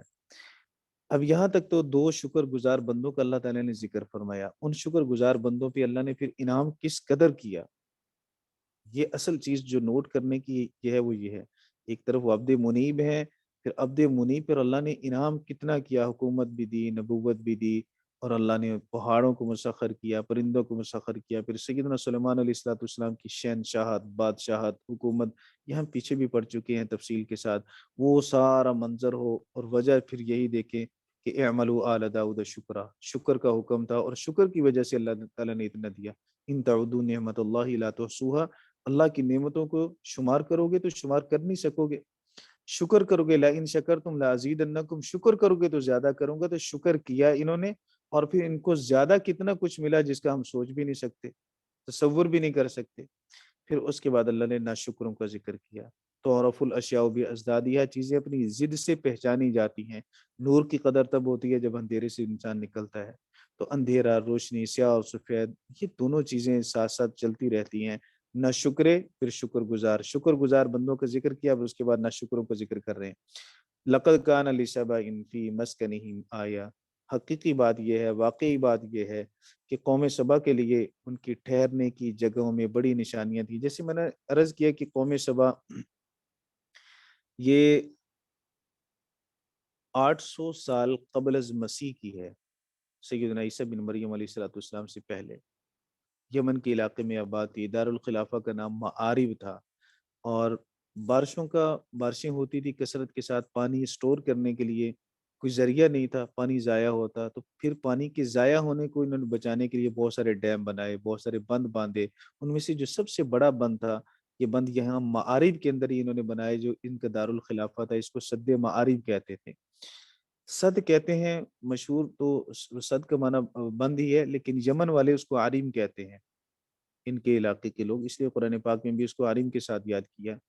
یہ جو بند تھا یہ تقریباً 150 فٹ لمبا، 50 فٹ چوڑا تھا، 50 فٹ وہ دیوار چوڑی اور 150 لمبی، یہ 2 پہاڑوں کے درمیان انہوں نے اس کو بنایا، اور یہ بہت بڑا بند تھا۔ پھر اس کے 3 کھڑکیاں اوپر نیچے، پھر اس سے اوپر 3 اوپر نیچے کھڑکیاں بنائی، تاکہ جتنا پانی اس میں سے ضرورت ہو اس میں سے نکال لیا جائے، اسی کے ذریعے سے زراعت ان کی ہوتی۔ پھر جیسے میں نے پہلے بھی عرض کیا کہ بری تجارت ہو یا باہری تجارت ہو، دونوں طرح کی تجارتوں پر ان کی اجارہ دری تھی۔ سونے چاندی کے برتن استعمال کرتے، دار چینی اور سندل کی لکڑی یہ استعمال کرتے، اور بڑی تعمیرات کے اندر بھی انہوں نے بڑی ترقی کی تھی۔ مفسرین کرام نے فرمایا کہ 20 منزلہ عمارت انہوں نے بنائی اس زمانے میں، سیدنا عیسیٰ بن مریم سے بھی 8 صدیاں پہلے، 800 سال پہلے کی بات ہے، اور 20 منزلہ عمارت بنائی، اور ہر منزل جو تھی وہ 36 فٹ اونچی تھی۔ تو یہ اس کے آثار کہتے ہیں اب بھی ملتے ہیں، یہ دیوار جو بند تھا سد معارف، اس کے آثار تو اب بھی ہیں۔ اس کا 1 ثلث تقریباً تو خراب ہو گیا، پھر اس کے بعد 2 ثلث کے قریب قریب وہ نشان اس کے ہیں۔ ارض القرآن میں اس کی تفصیل ہے، پھر اس کو دوبارہ مرمت بھی کیا گیا، کہتے بنایا گیا اس کو اچھی طرح۔ تو بہرحال باغات ان کے بڑے کثرت سے تھے، سڑک کے دونوں کناروں پر، گھروں کے اندر جہاں رہائش تھی وہاں بڑی کثیر تعداد کے اندر پھل تھے، اور اتنے گھنے اور بہترین قسم کے باغ کہ اگر کوئی عورت اپنے سر پہ ٹوکری رکھے خالی اور صرف باغات سے گزرے تو درختوں سے گرنے والے پھلوں سے وہ ٹوکرا بھر جائے۔ اس طرح آپ اس سے اندازہ لگا لیں کہ باغ کتنے گھنے ہوں گے اور اس پہ پھل کتنا زیادہ زیادہ تعداد میں ہوگا، تفسیر ابن کثیر میں ہے۔ تو اللہ رب العزت نے یہ انہیں فرمایا کہ لقد کان لسبأ فی مسکنہم آیہ، قوم سبا کی رہائش میں ہی اب یہ اس سے بڑی نشانی اور کیا ہوگی کہ اللہ تعالیٰ نے اتنی عیش و عشرت دی، نعمت دی۔ جنتان یمین و شمال، دو باغ تھے۔ یہ دو باغ سے مطلب دو نہیں ہے بلکہ کثرت باغ ہے، کہ باغ بہت زیادہ تھے اور وہ سڑک کے دونوں کناروں پر تھے۔ صرف دو باغ نہیں بلکہ دو کنارے مراد ہیں، دائیں بھی بائیں بھی، یمین و شمال۔ کلوا من رزق ربکم، کھاؤ اپنے رب کے رزق میں سے، واشکروا لہ، اور اس کا شکر کرو۔ اللہ رب العزت کا رزق کھاؤ اور شکر کرو، دو چیزیں دیکھیں۔ پہلے بھی کہا گیا آل داؤد کو شکر کا کہا گیا، سیدنا سلیمان علیہ السلام کا ذکر آیا تو آل داؤد کو فرمایا گیا شکر کرو۔ سیدنا داؤد علیہ السلام کا ذکر آیا تو انہیں بھی فرمایا گیا کہ وَعَمَلُوا صَالِحًا بھی کہا گیا، شکر کرنے کا حکم بھی دیا گیا۔ دونوں نے شکر کیا، انہیں بھی کہا گیا وَاشْكُرُوا لَهُ، اللہ کا شکر کرو۔ بلدتن طیبتن، عمدہ شہر ہے، طیبتن بلدتن طیبتن، طیبتن کا معنی کیا گیا زرخیز، اور مراد اسے یہی معارب کا شہر۔ تو زرخیز شہر ہے جس کے اندر ہر طرح کی کھیتی، پھل پھول، ہر طرح کی چیزیں ہوتی ہیں۔ وَرَبٌ غفور، اور رب بخشنے والا ہے، نعمتیں دینے والا رب ہے، اور کمی بیشی ہوگی تو پھر اللہ تعالیٰ معاف کرنے والا ہے۔ کُلُوا مِن رِزْقِ رَبِّکُمْ وَاشْکُرُوا لَهُ، کُلُوا مِن رِزْقِ رَبِّکُمْ، وہاں دلیل بھی ہے کہ کھاؤ اپنے رب کے رزق میں سے۔ پالنے والا جو ہے، رب کا معنی ہی پالنے والا، پرورش کرنے والا۔ پھر آخر میں صفت بھی لائے، وہ رب، وہ رب ہے، اس نے نعمتیں دی ہیں، کھانے پینے کی بھی، ہر طرح کی۔ واشکروا لہ، شکر کرو۔ شکر کے اندر جب کمی بیشی ہوگی تو دوسری صفت آ گئی غفور، اللہ معاف کرے گا، کرو تو صحیح، عمل کی راہ پہ چلو تو صحیح، جہاں کمی ہوگی تو اللہ رب العزت اس کمی کو معاف کر دے گا۔ لیکن انہوں نے کیا کیا؟ فَأَعْرَضُوا، انہوں نے اعراض کیا۔ فَأَرْسَلْنَا عَلَيْهِمْ سَيْلَ الْعَرِيمِ، ہم نے ان پر بند کا سیلاب بھیجا۔ پھر وہ بند ٹوٹا ہے زیادہ بارشوں کی وجہ سے، جب زیادہ بارشیں ہوئی، پانی اوور ہوا، اور اوپر سے پانی جب نکلا ہے تو پھر بند سارا ٹوٹ گیا، ساری بستی تباہ و برباد ہوئی۔ وَبَدَّلْنَاهُمْ بِجَنَّتَيْهِمْ، یہ مقابلتاً کہا گیا، جیسے وہ پیچھے بھی بہت ساری اس کی مثالیں قرآن پاک کے اندر بھی گزر چکی۔ تو جیسے وہ کہتے ہیں ظلم کرو گے ظلم کریں گے، تو مقابلے کے طور پر کبھی لفظ استعمال ہوتا ہے، تو یہاں بھی مقابلے کے طور پر یا تو لفظ استعمال ہوا بدلناہم بجنتیہم، ہم نے ان کو ان کے بدلے میں دو باغ دیے، بجنتیہم جنتین، ان کے دو باغوں کے بدلے دو باغ دیے۔ یہ دو باغ کون سے تھے؟ ذواتی اکل خمط، ایسے باغ جو بد مزہ پھل والے تھے۔ خمط کا معنی بد مزہ بھی کیا گیا، اور خمطن کا معنی پیلو کے درخت کے ساتھ بھی کیا گیا، کہ یہ پیلو کے درخت کو کہتے ہیں خمط۔ تو خمطن اکلن خمطن، بد مزہ درخت، وَأَصْلٍ، اور یہ اور جھاڑیاں، اصل کا معنی جھاڑیاں، اور جھاڑیاں، وَشَيْءٍ مِّن سِدْرٍ قَلِيلٍ، اب بیری کا جو بیر ہوتا ہے یہ تھوڑا سا اس میں مٹھاس بھی ہوتی ہے، کانٹے تو ہیں اس پر بیری پر لیکن مٹھاس بھی، بیر کے اندر، پھل کے اندر تھوڑی مٹھاس ہوتی ہے، اس لیے شیئن من صدر قلیل، یہاں دو تاکیدیں لائی گئی۔ ایک تو شیئن تقلیل کے لیے آتا ہے، پھر آگے قلیل کا لفظ آیا، پھر دونوں پہ تنوین بھی قلت کی آئی، مطلب ساری چیزیں جھاڑیاں اور بد ذائقہ پھل تھے، بس یہ تھوڑا سا ہلکا سا میٹھا یا ہلکا سا کچھ مزے کا پھل تھا جو بیر تھا، باقی اس کے علاوہ ساری کی ساری اللہ تعالیٰ نے ٹوٹلی نعمتیں ناشکری کی وجہ سے بدل دی، تباہ و برباد کر دیا۔ تو نعمتوں کا شکر کریں گے بڑھیں گی، جب ناشکری کریں گے تو اللہ رب العزت پھر ان نعمتوں کو واپس بھی یوں لے لیتا ہے، یا تو حقیقتاً نعمتیں واپس چلے گی، یا اللہ تعالیٰ نے بیماریاں ایسی لگا دی کہ ہیں کھا نہیں سکتے، یا مہنگائی اتنی ہوگی کہ وہاں تک ہماری رسائی نہیں ہوتی۔ تو بہت ساری صورتیں نعمتوں کے واپس لینے کی، لیکن یہ ہے کہ جب ناشکری کریں گے تو نعمتیں واپس ہوں گی۔ تو اللہ رب العزت نے فرمایا وَبَدَّلْنَاهُمْ بِجَنَّتَيْهِمْ جَنَّتَيْنِ ذَوَاتَيْ أُكُلٍ خَمْطٍ وَأَصْلٍ وَشَيْءٍ مِّن صِدْرٍ قَلِيلٍ ذَلِكَ جَزَيْنَاهُمْ بِمَا كَفَرُوا، ہم نے ظلم نہیں کیا، یہ اس وجہ سے ہوا، ہم نے بدلہ دیا ان کو، ہم نے انہیں یہ سزا دی ان کے کفر کی وجہ سے۔ وَهَلْ نُجَازِي إِلَّا الْكَفُورَ، اور ہم ناشکروں کو سزا ہی دیا کرتے ہیں۔ کفور یہاں ناشکری کے معنی میں ہے، پھر مبالغہ کا صیغہ ہے، اور مطلب یہ کہ جب بہت زیادہ ناشکری کو کرے۔ کافر کا معنی ناشکری کرنے والا، انکار کرنے والا، اور کفور کا معنی زیادہ ناشکری کرنے والا۔ تو جب کوئی زیادہ ناشکری کرتا ہے، حد سے آگے بڑھتا ہے، تو پھر ہم اسے سزا دیتے ہیں۔ ہلکی پھلکی ناشکری تو ویسے بھی ہم معاف کر دیتے ہیں۔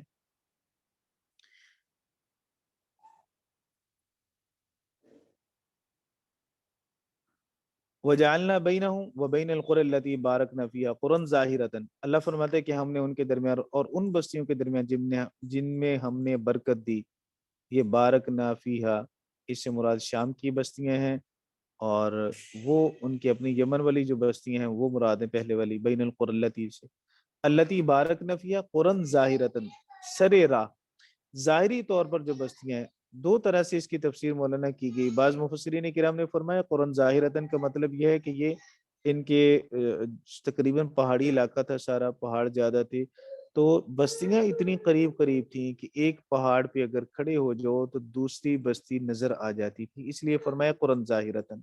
لیکن زیادہ حضرات نے اس کی تفسیر یہ فرمائی کہ یہ بستیاں سڑک کے کناروں پر تھیں، اور جب یہ سفر کرنے کے لیے اپنے علاقے سے ملک شام تک جاتے تو بستیاں ساتھ ساتھ آبادیاں ملی ہوئی ہیں، اور ایک منزل سے دوسری منزل یہ تقریباً 30 سے 40 میل کے فاصلے تک، جتنا بندہ ایک دن میں سفر آسانی کے ساتھ پیدل چل سکے، اتنے سفر کے بعد دوسری بستی آ جاتی تھی، اس میں وہ آرام بھی کر سکتے، اور آرام کرنے کے ساتھ کھانے پینے کی چیزیں بھی وہاں مہیا ہوتی۔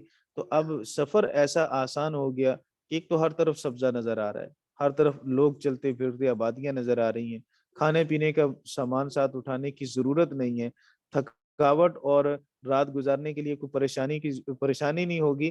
یہ ساری چیزیں اللہ رب العزت نے انہیں مہیا کی، قرآن ظاہرتاً وقدرنا فیہا السیرا، اور ہم نے ان کے درمیان چلنے کا ایک خاص انداز رکھا۔ تو یہ انداز سے مراد وہی ہے، یعنی ایک بستی اور دوسری بستی کے درمیان جو فاصلہ ہے وہ فاصلہ ایک خاص اندازے تک تھا۔ وہ بستیاں بنائی ایسی گئی تھی کہ درمیانی فاصلہ وہ اتنا ہو جتنا انسان چل کے دوسری بستی تک آسانی کے ساتھ پہنچ سکے۔ سیروا فیہا لیالیا و ایامن، چلو ان بستیوں کے اندر راتوں کو بھی دن کو بھی، آمینین، امن کی حالت میں، چوری نہیں ہوگی، ڈکیٹی نہیں ہوگی، مال کو لوٹا نہیں جائے گا۔ تو ان سب چیزوں سے اللہ رب العزت نے انہیں امن دیا۔ فقالوا ربنا، ناشکر لوگوں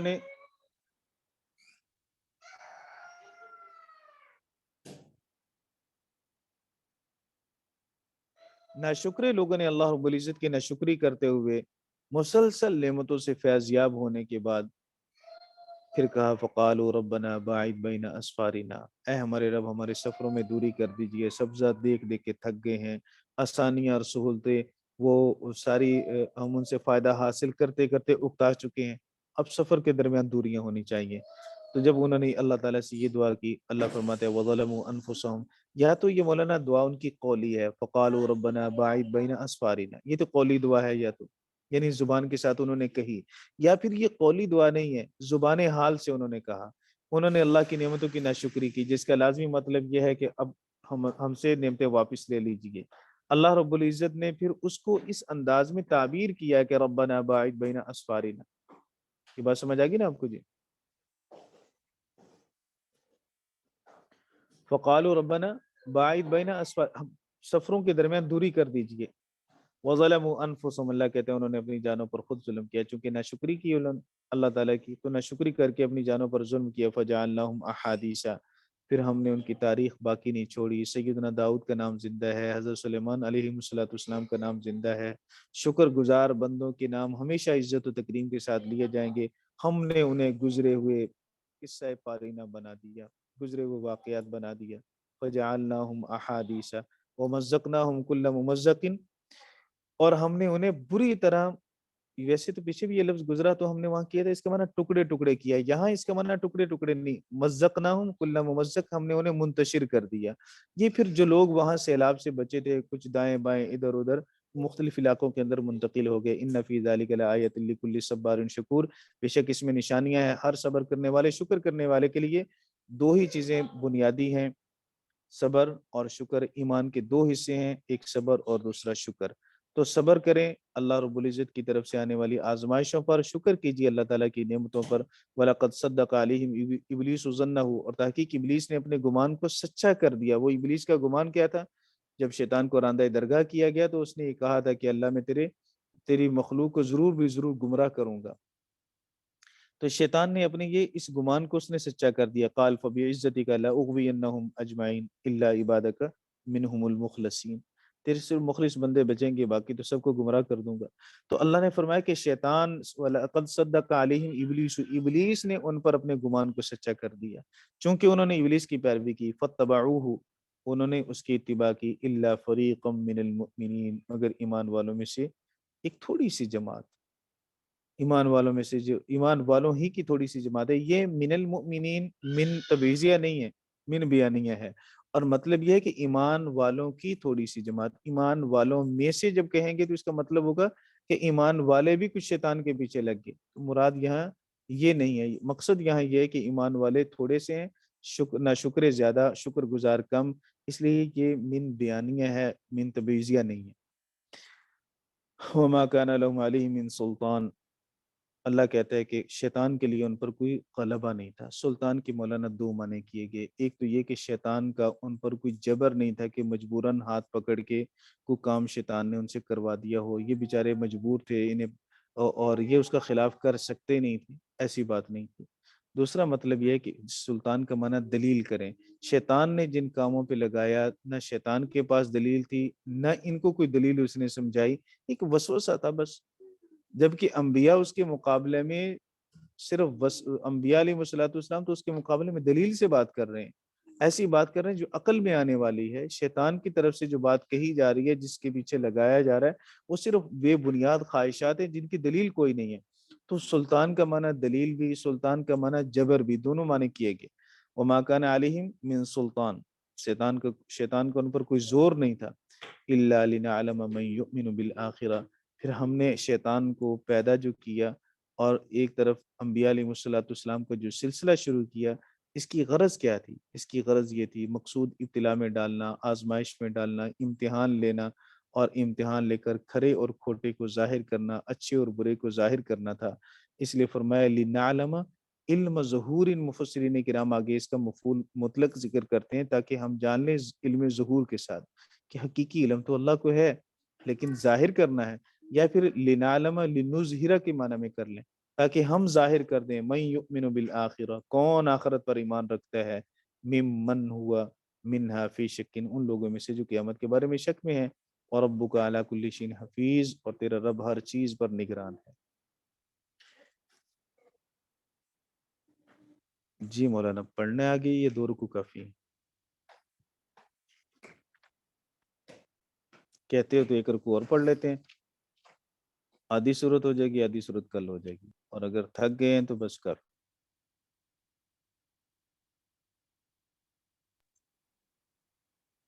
کافی ہے استاد جی آج کے لیے تو۔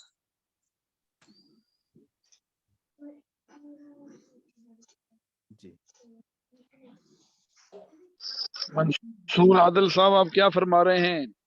جی میں تو نہیں بولا، میں تو خاموش ہوں، بولتی بند ہو گئی ہے۔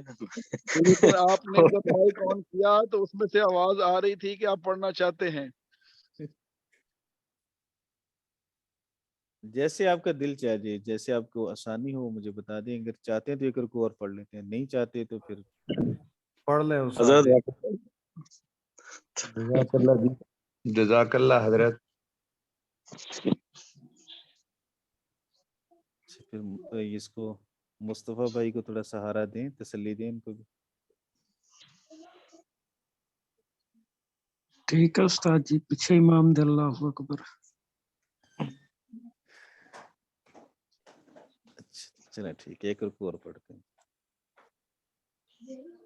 اعوذ باللہ من الشیطان الرجیم، بسم اللہ الرحمن الرحیم۔ آسان ہے، مشکل نہیں ہے، اب تفصیل بھی نہیں ہے، تفصیل پہ تھوڑی تھوڑی کر لیں گے بس۔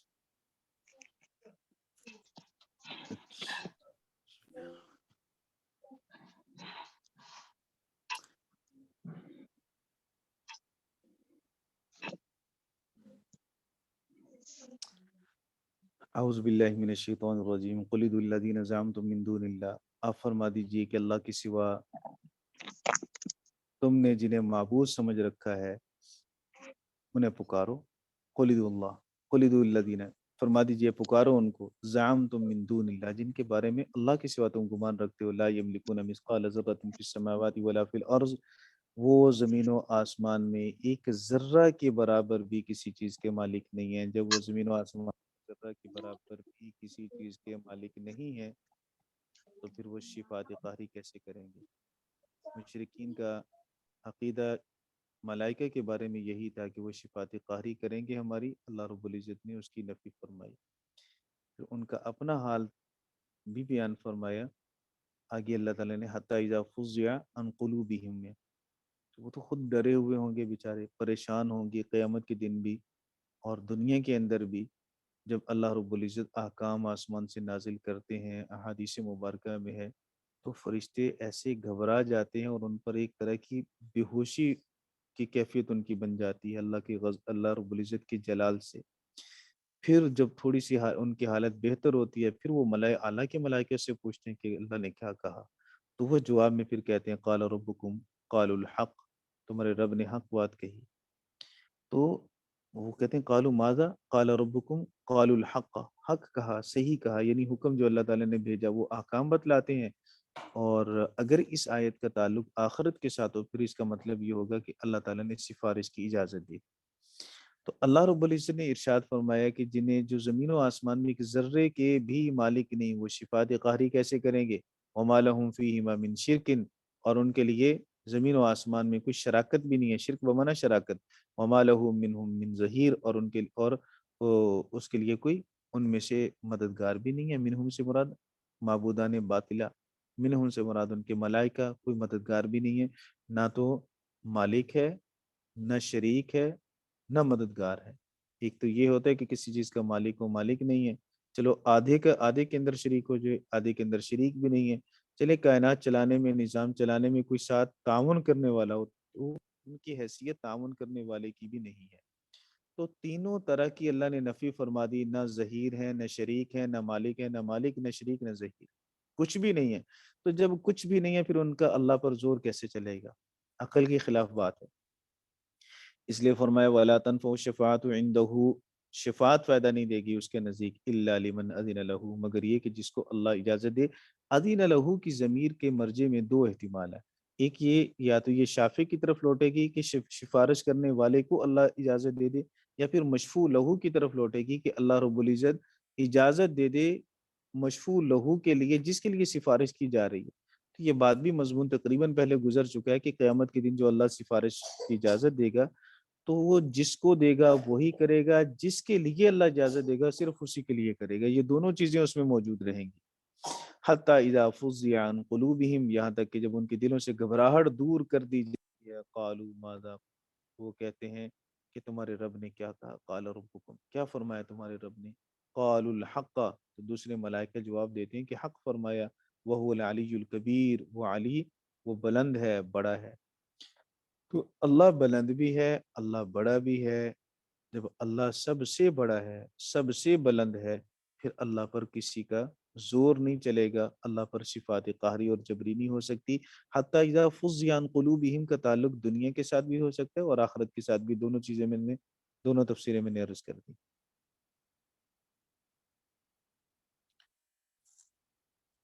قل، اب یہ یہاں سے دلیل دی جا رہی ہے، دلیل اعلیٰ سبیل الاعتراف من الخصم، مد مقابل جس چیز کو تسلیم کر رہا ہو اسی مقدمہ کو بنیاد بنا کر آپ اپنا دعویٰ ثابت کریں۔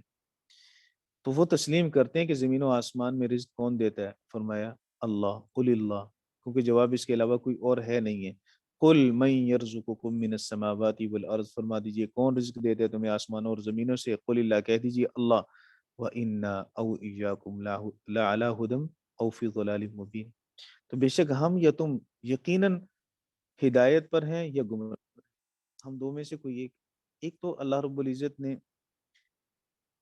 یہاں یہ بات سمجھا دی ہے کیونکہ یہ بحث ہو رہی ہے مشرکین کے ساتھ، اور انبیاء نبی کریم صلی اللہ علیہ وسلم فرما رہے ہیں اور اللہ تعالیٰ انہیں فرما رہے ہیں کہ آپ ایسا کہیے، من یرزقکم من السماوات والارض، سوال کیجیے۔ تو جب آپ سوال کریں تو مخاطب کو برے لقب سے نہ پکاریں. یہاں انہیں کسی برے لقب سے بلایا نہیں گیا بلکہ عام لفظ استعمال کیا گیا، من یرزقکم من السماوات والارض قل اللہ. کون آسمانوں اور زمینوں سے رزق دیتا ہے؟ تو آپ کہہ دیجئے کہ اللہ دیتا ہے. یعنی جواب چونکہ لازمی طور پر یہ اللہ ہی ہوگا اور یہ مسلمہ مقدمہ ہے ان کے ہاں بھی اپنے ہاں بھی. وَإِنَّا أَوْ إِيَّاكُمْ، انصاف کا مطالبہ کیا گیا کہ تم عقل سے کام لو. جب تم اس چیز کو یہ مانتے ہو کہ زمین و آسمان میں رزاق اللہ ہی ہے، پھر اب تم بتلاؤ کہ باقی جو چیزیں تم غیر اللہ کے لیے ثابت کرتے ہو جو ان سے چھوٹی چھوٹی ہیں، تو کیا یہ عقل کے منافی نہیں ہے؟ ہم تو جیسے اللہ کو اپنا رزاق سمجھتے ہیں ویسے ہی باقی حاجات و ضروریات بھی اللہ ہی سے طلب کرتے ہیں. ایک طرف ہمارا یہ عقیدہ اور نظریہ، اور دوسری طرف تم ہو کہ تم کہتے ہو کہ زمین و آسمان میں ہر چیز کو رزق اللہ ہی دیتا ہے، پھر اس کے بعد دوسروں کے آگے بھی سجدہ کسی اور کو کرتے ہو، بتوں کے آگے جھکتے ہو. تو ایک طرف تمہارا عمل ہے، ایک طرف ہمارا عمل ہے. ایک چیز ہمارے درمیان، دونوں کے درمیان مشترک ہے کہ تم بھی کہتے ہو کہ زمین و آسمان میں رزاق اللہ ہی ہے، ہم بھی کہتے ہیں اللہ ہی ہے. تو اب بتلاؤ کہ وَإِنَّا أَوْ إِيَّاكُمْ لَعَلَىٰ هُدًى أَوْ فِي ضَلَالٍ مُبِينٍ. اس کا مطلب یہ نہیں کہ ہمیں شک ہے، ہم دوسرے سے فیصلہ کروا رہے ہیں کہ اب تو بتلا اپنی عقل سے ہی فیصلہ کر کہ ہدایت پر کون ہے اور گمراہی پر کون ہے. ہمیں تو یقین ہے کہ ہم ہدایت پر ہیں کیونکہ ہم اللہ ہی کو سب کچھ مانتے ہیں. قُلْ لَا تُسْأَلُونَ عَمَّا أَجْرَمْنَا، فرما دیجئے کہ تم سے نہیں پوچھا جائے گا عَمَّا أَجْرَمْنَا، ان کے بارے میں جو ہم نے جرم کیے. وَلَا نُسْأَلُ عَمَّا تَعْمَلُونَ، اور نہ ہم سے پوچھا جائے گا ان کے بارے میں جو تم نے عمل کیے. آیت میں جو سمجھنے کی بات ہے وہ یہ ہے کہ ایک تو جرم کی نسبت اپنی طرف کی، اور جب مشرکین کی بات آئی تو ان کی طرف عمل کی ہے. تو یہ دعوتی اصول ہے کہ جب آپ کسی سے مخاطب ہوں تو پھر آپ میں عاجزی ہونی چاہیے، انکساری ہونی چاہیے، اور آپ اپنے مخاطب کو کوئی ایسی بات نہ کہیں جس کے دل میں آپ کی نفرت، جس کی وجہ سے اس کے دل میں آپ کی نفرت آ جائے. اگر آپ اسے مجرم کہیں گے تو لازمی طور پر وہ آپ کی بات سننے کے لیے تیار کیسے ہوگا؟ دوسری بات یہ کہ یہاں جرم کی نسبت اپنی طرف کر کے یہ بتلایا گیا ہے کہ دعوت کے میدان میں اترنے والوں کو اپنی تقصیرات پر، اپنے گناہوں پر، اپنی کمزوریوں پر نظر رکھنی چاہیے. جب وہ باہر نکلیں تو دوسروں پہ تنقیدی نگاہ نہیں ڈالنی چاہیے، وہ برے ہیں، فلاں یہ کر رہا ہے، فلاں یہ کر رہا ہے. اپنے اوپر نظر رکھو کہ ہم کیا کر رہے ہیں. دوسروں کی اصلاح کیجئے لیکن اپنی اصلاح سے بے خبر نہ ہو. تیسری بات یہاں سے ہمیں یہ معلوم ہوئی، اجرمنا ماضی کا صیغہ ہے اور اما تعملون یہ مضارع کا صیغہ ہے. اپنے لیے ماضی کا صیغہ استعمال کیا. یہ میں نے کسی تفسیر میں مجھے ملا نہیں، میں نے کافی ساری تفاسیر دیکھی اس کے لیے، لیکن اس فرق کی جو میرے ذہن میں فرق آیا وہ یہ ہے کہ اجرمنا ماضی کا صیغہ اور یہ دعوت دینے والے ہیں. اسلام کے آنے سے پہلے جو غلطیاں ہوئی، جو گناہ ہوئے، یا جس کی زندگی جیسی بھی تھی، وہ مشرک سے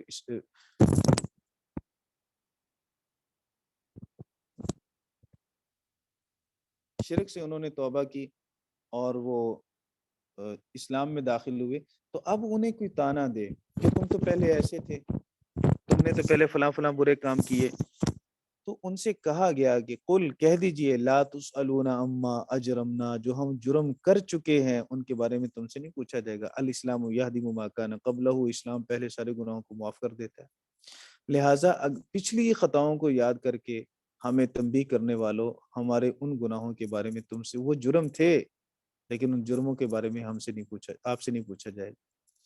ولا نسأل عما تعملون، اب اسلام آ چکا، تعملون مضارع ہے، مضارع حال اور استقبال پر دلالت کرتا ہے. لہٰذا اسلام آنے سے پہلے پہلے جو کام تھے ان کے بارے میں پوچھ گچھ ہو نہ ہو، اب تو ہوگی نا. لہٰذا جو تم اب عمل کر رہے ہو اسلام کے آ جانے کے بعد اور دعوت کے پہنچ جانے کے بعد اب کر رہے ہو یا بعد میں کرو گے، ان کے بارے میں ہم سے نہیں پوچھا جائے گا، تمہیں سے پوچھا جائے گا، اس لیے کہ ہم اپنا دعوت والا فریضہ ادا کر چکے ہیں، ہم نے پہنچا دیا. وما علینا الا البلاغ المبین، ہمارے ذمہ صرف پہنچانا ہی تھا، منوانا نہیں تھا. اعمال تم کر رہے ہو، جواب بھی تم نے دینا ہے. یہ بات آپ کو سمجھ میں آ گئی مولانا؟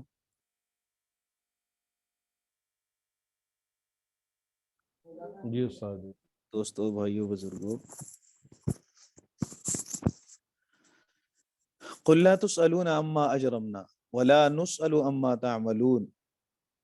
امام قرطبی رحمہ اللہ تعالی نے لکھا ہے کہ یہ آیت جہاد سے منسوخ ہے۔ یہ ایسے ہی ہے جیسے سورہ کافرون کے آخر میں اللہ نے فرمایا لکم دینکم ولی دین۔ تو اب یہ نہیں کوئی کہہ سکتا کہ تمہارے عمل تم جانو اور ہمارے عمل ہمارے لیے، تمہارے عمل تمہارے لیے، یوں نہیں کہنا۔ دوسری بات یہ مولانا کہ یہاں اللہ رب العزت نے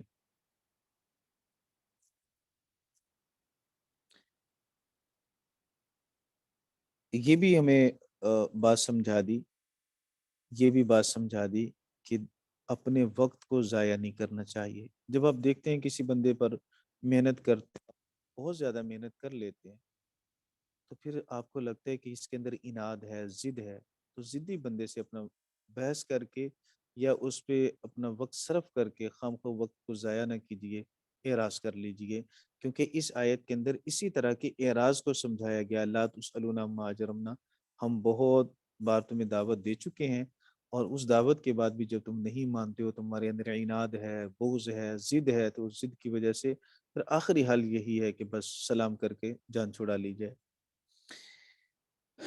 تیسری بات، چار باتیں ہوگی اس میں، پانچویں بات، اس آیت میں اظہار بیزاری ہے، اظہار رواداری نہیں ہے۔ بیزاری کا اظہار کیا جا رہا ہے کہ ہم تمہارے اعمال سے بیزار ہیں، رواداری کا اظہار نہیں کیا جا رہا ہے کہ ٹھیک ہے بھئی تم نے تو اپنے عملوں کا جواب دینا ہے، ہم نے اپنے عملوں کا جواب دینا ہے، لہٰذا دوستوں بھائیوں بزرگوں اکٹھے کھائیں پیئیں بیٹھیں اٹھیں چلیں پھریں سب کچھ اکٹھے کریں، کوئی بات نہیں، انہوں نے اپنی قبر میں جانا، اپنی قبر میں جانا، یہ جائز نہیں ہے، یہ اس آیت کا مطلب بھی نہیں ہے۔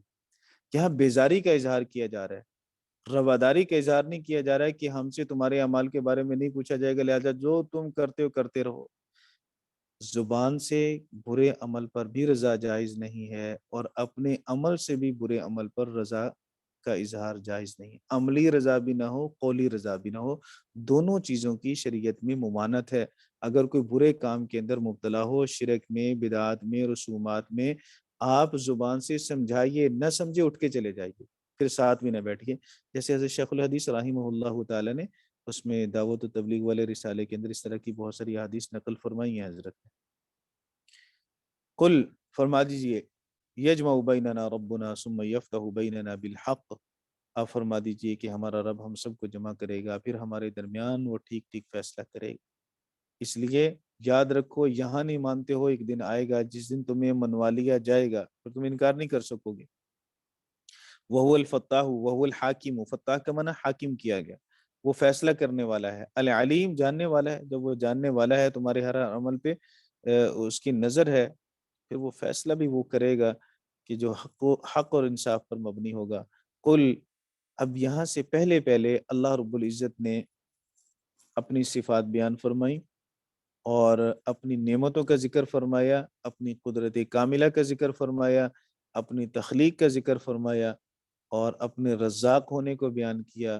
اب اللہ رب العزت نے فرمایا کہ ان سے کہو ارونی الذی الحقتم بہ شرکا، جنہیں تم میرے ساتھ لاحق کرتے ہو مجھے دکھاؤ تو صحیح، الذین الحقتم، جنہیں تم ملاتے ہو بہ اللہ کے ساتھ، شرکا اشرکا کے طور پر، کیا ان میں بھی یہ صفات ہیں؟ کیا وہ بھی کسی چیز کو پیدا کر سکتے ہیں؟ کیا وہ بھی کائنات کا اتنا بڑا نظام چلا سکتے ہیں؟ یا اس میں کوئی ان کا حصہ ہے، کوئی شراکت ہے؟ کچھ تو دکھاؤ۔ اگر تم انہی کو مانتے ہو، عقل کا تقاضا تو یہ ہے کہ اللہ رب العزت نے جیسے اپنی توحید کو بیان کیا، جیسے اپنی صفات کو بیان کیا، جیسے ہی اللہ کی صفات کا یہ منظر ذہن میں سمائے تو ہر ایک نکل جائے ذہن سے کہ اللہ ہی اللہ ہے، کیونکہ اللہ جیسا کوئی بھی نہیں ہے۔ اللہ رب العزت کی ان آیات کو، صفات کو سن کر صرف اور صرف ذہن میں اللہ ہی رہے، دل میں اللہ ہی رہے، باقی سب نکل جانے چاہیے تھے، لیکن اگر اب بھی تمہارے دل میں کوئی اور ہے تو پھر دکھاؤ نا، ہم بھی تو دیکھیں کہ وہ کیسا ہے، کیا صفات ہیں اس کے اندر، کیا خوبیاں ہیں اس کے اندر، کیا چیز اس نے بنائی ہے، تو اس کی تخلیق کا بھی تو ہمیں کچھ پتہ چلے۔ لیکن یقیناً ایسا کوئی بھی نہیں ہے کہ جو اللہ کا شریک بن سکے، اس لیے اللہ تعالیٰ نے جواب دیا کلا، ہرگز نہیں، بل هو اللہ العزیز الحکیم، بلکہ وہی اللہ غالب ہے، حکمتوں والا ہے، وہ اللہ رب العزت غالب ہے، حکمتوں والا ہے۔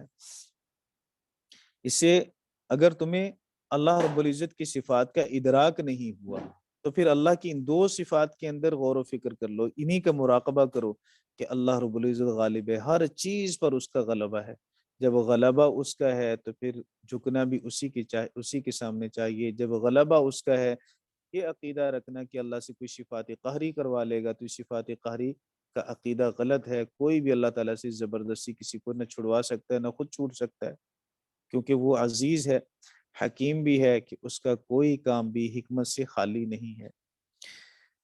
وَمَا أَرْسَلْنَاكَ إِلَّا كَافَةً لِلنَّاسِ، اور ہم نے آپ کو نہیں بھیجا مگر تمام لوگوں کے لیے۔ کافہ کے بارے میں مولانا دو رائے ہیں مفسرین کرام کی۔ ایک رائے تو یہ کہ کافتن یہ حال ہے اور للناس یہ ذوالحال ہے، لیکن پھر اشکال یہ ہوگا کہ ذوالحال مقدم ہوتا ہے، حال مؤخر ہوتا ہے، تو یہاں تو ذوالحال مقدم نہیں ہے، یہاں تو ذوالحال بعد میں آ رہا ہے۔ آپ نے نحو کے اندر ہدایت و نحو میں آپ نے یہ ضابطہ پڑھا ہے کہ جو عامل کمزور ہو اس کے معمول کو اس پر مقدم نہیں کیا جاتا، کیونکہ وہ کمزور ہے بیچارہ پہلے ہی، تو معمول مقدم نہیں ہوگا۔ لیکن جو طاقتور عامل ہوتا ہے تو اس پر معمول مقدم ہو سکتا ہے، کیونکہ وہ اگر مقدم بھی ہوگا معمول اس میں بھی عمل کر لے گا۔ تو ذوالحال تو معمول کمزور، عامل کمزور ہے، تو کافتن اس پر مقدم کیوں ہے؟ تو اس کا جواب یہ دیا گیا کہ جس ذوالحال پر حرف جر داخل ہو اور وہ حرف جر کی وجہ سے مجرور ہو تو اس کے حال کو مقدم کرنا بعض نحات کے نزدیک جائز ہے، چونکہ ایسا ہے، نحوی قاعدہ بھی ہے، تو اس کے مطابق اس پہ کوئی اشکال نہیں ہوگا۔ اور دوسرا یہ کہ کافہ، کاف یہ اسم فاعل ہے، اور تا ضمیر جو آخر میں ہے یہ تانیث کی نہیں ہے، یہ مبالغے کی ہے۔ اور کاف کے اندر جو ضمیر ہے یہ ذوالحال بنے گی، اور للناس یہ اس سے حال بن جائے گا اپنے متعلق سے مل کر، اور ترجمہ یہ ہوگا کہ آپ پھر کاف کا معنی روکنے والا، آپ روکنے والے ہیں، بہت زیادہ روکنے والے ہیں، چونکہ آگے تا مبالغہ کیا گی، آپ بہت زیادہ روکنے والے ہیں لوگوں کو، کس سے؟ ضلالت سے، گمراہی سے، شرک سے، کفر سے، معصیت سے، اللہ کی نافرمانی سے آپ لوگوں کو روکنے والے ہیں، اور کافہ بہت زیادہ روکنے والے ہیں۔ پھر للناس جو ہے یہ جمیع انسانیت اس میں آ جائے گی۔ ختم نبوت کی یہ دلیل بھی ہے، وَمَا أَرْسَلْنَاكَ إِلَّا كَافَّةً لِلنَّاسِ، ہم نے آپ کو نہیں بھیجا مگر سارے انسانوں کے لیے، سارے انسانوں کے لیے کیا؟ بشیرا و نذیرا، خوشخبری دینے والا، ڈرانے والا، ولیکن اکثر الناس لا یعلمون، لیکن لوگوں کی اکثریت جانتی نہیں ہے۔ اگر انہیں علم ہوتا تو پھر وہ ضرور بھی ضرور جان لیتے۔ نور علم کی بات پہلے بھی ہو چکی، جنہیں اللہ تعالیٰ نے علم کو نور عطا فرمایا تو عرفان حق نصیب ہوتا ہے، اور جنہیں علم نہ ہو، جہالت ہو، تو جہالت کیونکہ سارے گناہوں کی بنیاد بنتی ہے، ان گناہوں میں سے پھر بڑا گناہ کفر ہے، شرک ہے، وہ بھی جہالت کی وجہ سے ہی ہوتا ہے۔ وَيَقُولُونَ مَتَىٰ هَٰذَا الْوَعْدُ، یہ استہزاء کے طور پر کہتے تھے کافر، استہزاء کے طور پر کہتے تھے کب آئے گا؟ وَيَقُولُونَ مَتَىٰ هَٰذَا الْوَعْدُ إِن كُنتُمْ صَادِقِينَ، وعدہ سے مراد قیامت بھی، وعدہ سے مراد عذاب بھی۔ وہ کہتے ہیں کہ وعدہ کب پورا ہوگا؟ اگر تم سچے ہو، قیامت کا وعدہ یا عذاب کا وعدہ؟ قل فرما دیجئے، لکم میعاد یومن، تمہارے لیے ایک خاص وقت ہے، یوم بمانا وقت کے، یہاں کے دن کے معنی میں نہیں، تمہارے لیے ایک خاص وقت مقرر ہے، لا تستأخرون عنہ، جس سے تم پیچھے نہیں ہٹو گے، ایک ساعتن، ایک گھڑی بھی، ایک لمحہ بھی، ولا تستقدمون، اور نہ آگے بڑھ سکتے ہو۔ یہ موت کا وقت بھی ہو سکتا ہے، قیامت کا بھی ہو سکتا ہے۔ اللہ رب العزت نے ایجاد و فنا کا جو نظام بنایا ہے وہ نظام بڑا مرتب ہے، اور اللہ کے علم میں ہے سب کچھ، اس لیے اللہ رب العزت جانتا ہے کہ کون سا کام کب کرنا ہے، فوراً سے نہیں ہو جاتا۔ کافر چونکہ مطالبہ کرتے تھے کہ ابھی عذاب لائیے، تو بھئی ابھی عذاب آپ کے کہنے سے تھوڑی آ جائے گا، ابھی حمل ہوا اور ابھی بچہ پیدا ہو جائے، کیسے ہوگا؟ ابھی اس کا ایک نظام ہے، کچھ مراحل سے اسے گزرنا ہے، ابھی کلاس میں داخلہ لیا اور ابھی کہیں جی ہم تو مفسر بھی بن جائیں، محدث بھی بن جائیں، کیسے ہوگا؟ کچھ وقت درمیان میں ہوگا جس میں آپ محنت کریں گے تو پھر اپنی انتہا کو پہنچیں گے۔ تو کائنات کو اللہ نے بنایا ہے تو فوری اس کو فنا تو نہیں کرنا، اس کے لیے بھی اللہ رب العزت نے کچھ ترتیب بنائی ہے، وہ ترتیب جب پوری ہوگی تو اس کے بعد ہی قیامت قائم ہوگی۔ اس لیے اللہ رب العزت نے جو وقت مقرر فرما رکھا ہے قیامت کا، ایک لمحہ بھی نہ اس سے مقدم ہوگا نہ اس سے مؤخر ہوگا، نہ اس سے پہلے آئے گی نہ اس کے بعد میں آئے گی. بس یہ 3 رکوع ہو گئے پورے آپ کے. 3 کل پڑھ لیں گے انشاءاللہ. جی استاد جی جزاک اللہ. سبق کے متعلق اگر کوئی سوال آپ کے ذہن میں ہو تو آپ پوچھ سکتے ہیں.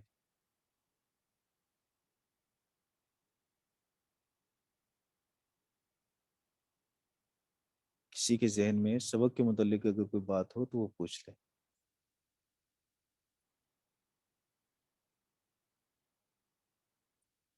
کوئی بات بھی نہیں آئی جی.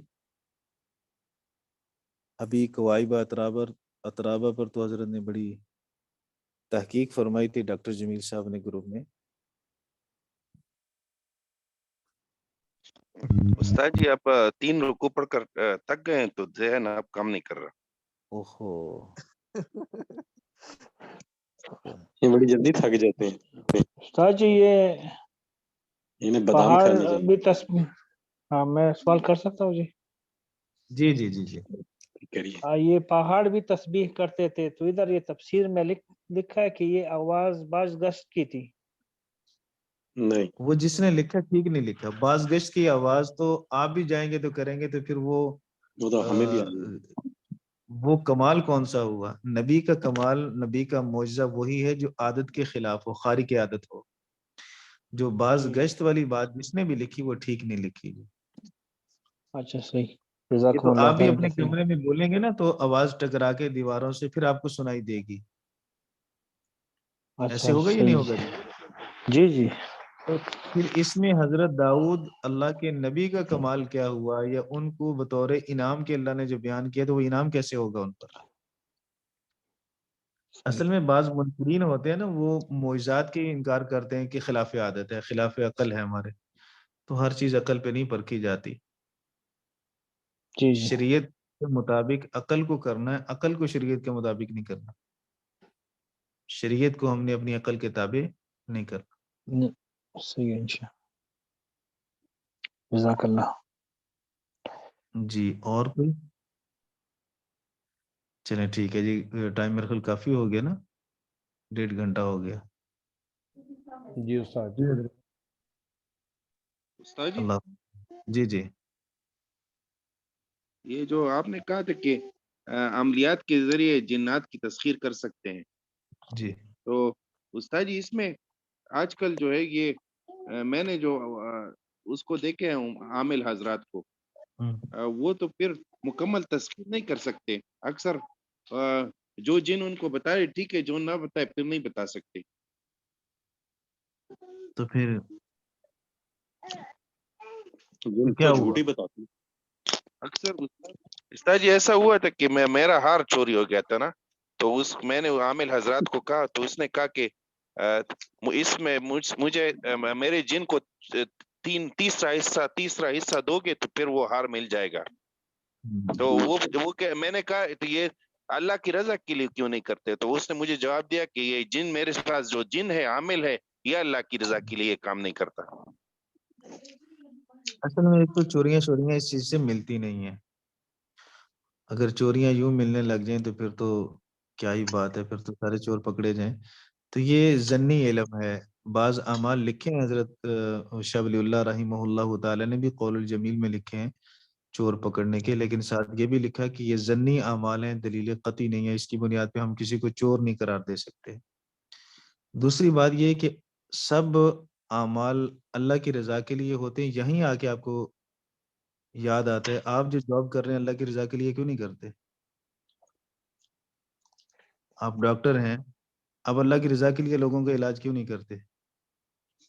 تو فیس لینا جائز ہے، کوئی بھی ہو جس محکمے میں بھی ہو. تو ہر بندے کو یہ ترغیب نہیں دینی چاہیے کہ آپ اللہ کی رضا ہی کے لیے کریں. بچے اس کے بھی ہیں، محنت اس نے بھی کی ہے، وقت اس نے بھی دینا. بس یہ دیکھیں کہ بندہ صحیح ہے یہ غلط ہے، عمل صحیح ہے یہ غلط ہے، اس چیز کا امتیاز ضرور کریں. لیکن یہ نہیں ہے کہ یہاں آ کے اللہ کی رضا یاد آ جائے اور اپنے کام میں ہم فیس لینے لگ جائیں. جی لیکن استاد جی میرے ذہن میں ایک سوال آ رہا ہے، جس طرح یہ جن جو بنا رہے تھے بیت المقدس اور سلیمان علیہ السلام جن کے بارے میں کہا جاتا ہے وہ شیشے کا انہوں نے کمرہ بنوایا، اس میں جا کے بیٹھ گئے اور عصا کی ٹیک لگائی، پھر اس کو دیمک نے چاٹ لیا. تو ان کو